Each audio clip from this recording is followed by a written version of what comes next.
मुंबईतील दहिसर परिसरातले ठाकरे गटाचे माजी नगरसेवक अभिषेक घोसाळकर यांची गोळ्या झाडून हत्या करण्यात आली। मॉरिस नोरान्ना नावाच्या स्थानिक गुंडाने हा गोळीबार केला आणि त्यानंतर नोरान्नाने स्वतःवर गोळीबार करून आत्महत्या केली। दरम्यान या प्रकरणी पोलिसांनी मॉरिसचा पीए मेहुल पारिक आणि रोहित साहू यांना ताब्यात घेतलंय। दरम्यान ज्या परिसरात ही घटना घडली त्या परिसरातून या घटनेचा आणि सद्य परिस्थितीचा आढावा घेतलेला आहे अमेय राणेनं। पाहूया। एका आठवड्यात सलग दुसऱ्या घटनेनं मुंबईसह महाराष्ट्राला हादरवून टाकलंय। कारण की शिवसेनेचे नेते विनोद घोसाळकर यांचे सुपुत्र आणि माजी नगरसेवक अभिषेक घोसाळकर यांची बोरिवलीतल्या याच ठिकाणी निर्घृणपणे हत्या करण्यात आली।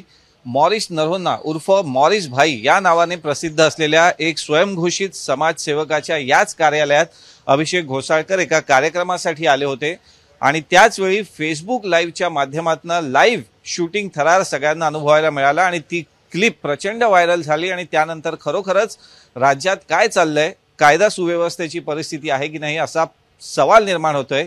या घटनेमागचं नेमकं कारण काय आहे याचा पोलीस तपास करत आहेत। मुंबई क्राईम ब्रांचकडे सध्या या संपूर्ण प्रकरणाचा तपास सोपवलेला आहे, परंतु काही राजकीय वैमनस्य आणि काही वैयक्तिक कारणं यामागे असल्याचं बोललं जात आहे। कारण की अभिषेक घोसाळकर आणि मॉरिस नरोन्ना यांच्यात गेल्या काही काळापासून तणावाचे संबंध होते।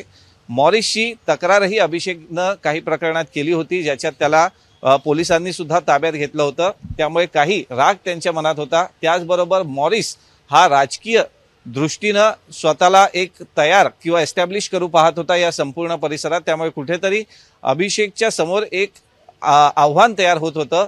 यासाठी सुद्धा दोघांमध्ये तणावाचे संबंध होते आणि त्याच प्रकरणातनं ही हत्या झाल्याचं बोललं जाते। त्यामुळे नेमकं कारण काय होतं, दोघात इतके तणावाचे संबंध का विकोपाला गेले आणि मॉरिसनं हा निर्णय का घेतला याचा पोलीस आता तपास करत आहेत।